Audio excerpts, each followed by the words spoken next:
The greatest military and financial sting operation in history happened over 700 years ago, and it answers two questions I bet you've always wondered, but never known.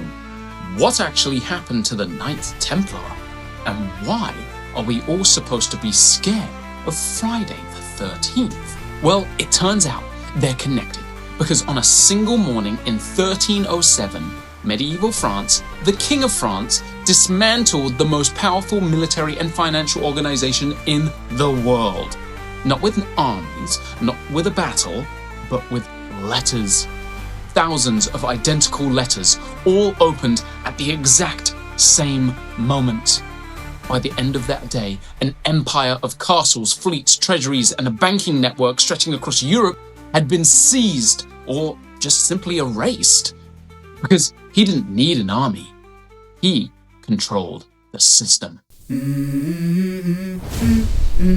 Let's go. Welcome to Hidden Power. This is one of those moments where you realize history isn't just strange, it's calculated. Because none of what you are about to hear should have been possible in 1307. Before we go deep down the rabbit hole, let's try and understand what the Knights Templar actually were. Because at first glance, they sound almost romantic. Medieval knights, a religious order, heroes of the Crusades. I always think of the honorable ghostly knight in the Indiana Jones movie. That image is misleading, because what made them dangerous wasn't their swords, it was actually their infrastructure. In 1095, Pope Urban II called for the First Crusade. By 1099, Jerusalem had fallen to Christian forces, and suddenly tens of thousands of pilgrims began traveling across continents to reach the Holy Land. Most never made it, really, because there was bandits, disease, shipwrecks. The journey was brutal. So around 1119, a French knight named Hugues de Payens proposed something new. A permanent order of warrior monks, whose sole purpose was to protect these pilgrims. And King Baldwin II of Jerusalem at the time gave them quarters on the Temple Mount, a big deal. And from that moment they became the poor fellow soldiers of Christ and of the Temple of Solomon. Yeah, that's their actual name. But we know them as the Knights Templar. So they began in poverty. Their earliest seal shows two knights sharing one horse. But within decades, something changed. Kings and nobles across Europe began giving them land, castles, and money. So then by the mid-1100s, they controlled a network stretching from Portugal to the Holy Land. But their real power wasn't military. It was financial. Now, I know what you're thinking. Wait, they were bankers? Well, yes. And this is where everything changes. In the 12th century, traveling with gold was suicide. So the Templars created something no one had seen before. You deposit money in Paris under their guard, and you receive a coded document. You travel light, and if you had the money, you traveled with their protection. And then, when you arrived in Jerusalem, you withdrew your money. It was the world's first international banking system. Centuries before modern finance, they built vaults, secure communication, accounting systems, trust. Kings even trusted them with their entire treasuries. At one point, the French crown itself stored its wealth inside the Templar fortress in Paris. They financed wars, moved money across borders, operated like a global financial network with military protection. But here was the problem. They actually answered to no king, only to the Pope. So in just over a century, they went from poverty-bound warrior monks sharing horses and acting like a charity to something far more dangerous, an independent financial power. And to any king trying to consolidate control, that was intolerable. Enter the man who understood that better than anyone. King Philip IV of France, known as Philip the Fair. Not for justice, for his appearance and apparent beautiful fair skin and gorgeous locks. He became king in 1285 and began transforming France into the most centralized power in Europe. But power requires money, and Philip was actually running out of it, because he fought a lot of wars and he expanded influence, and like every growing empire, he needed more. So because he needed more, he clashed with Pope Boniface VIII over taxation. Of course he did.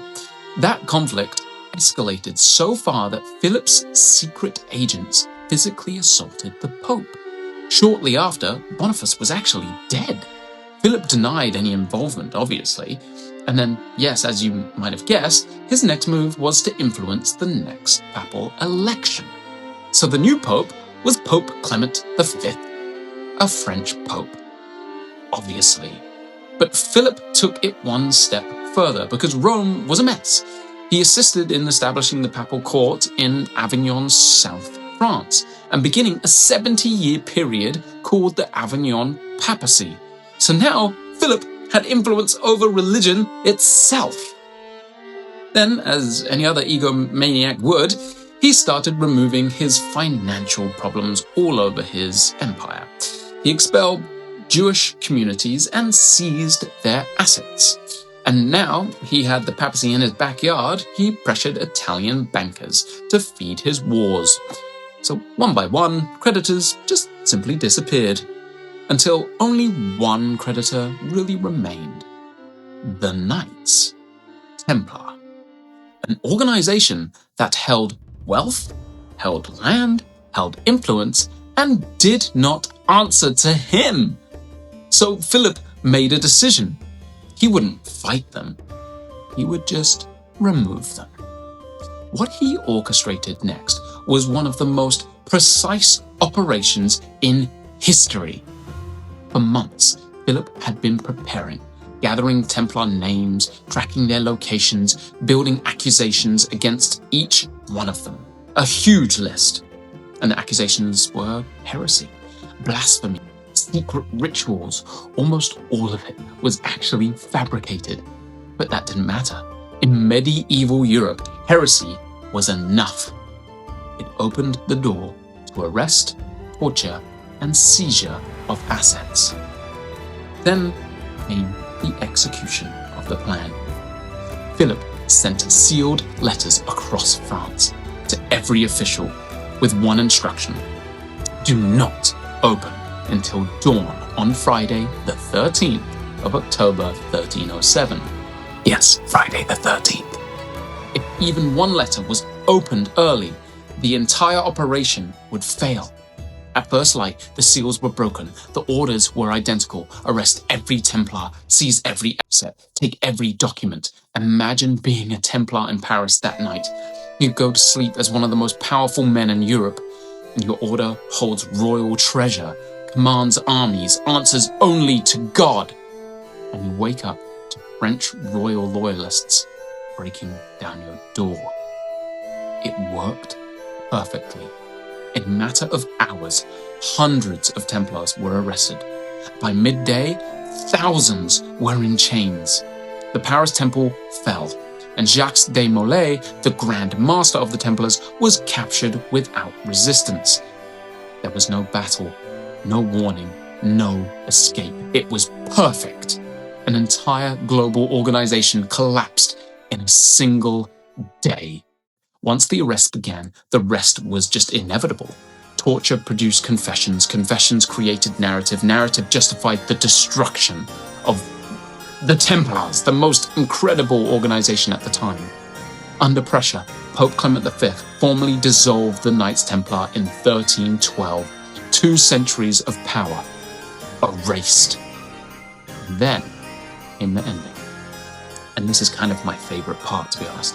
Jacques de Molay spent years in prison, broken, forced to confess, but at his final appearance in 1314, he did something unexpected. He recanted everything, declared the order innocent. That sealed his fate, because he knew under medieval law that made him a relapsed heretic, and that sentence would mean he was burned alive the same day. But legend says, as the flames rose, he cursed both the king and the pope and called them to answer before God within a year. Guess what? Within weeks, Pope Clement V died quickly of natural causes. And within months, Philip the Fair of France died of a random stroke after falling from a horse. Coincidence? Consequence. Don't tell me. So now you know what really happened to the Knights Templar and where Friday the 13th comes from. This wasn't a war, it was a system being dismantled. The Templars built something no king could control. Philip didn't fight it, he just simply outsmarted it and removed it. And that's the hidden power lesson.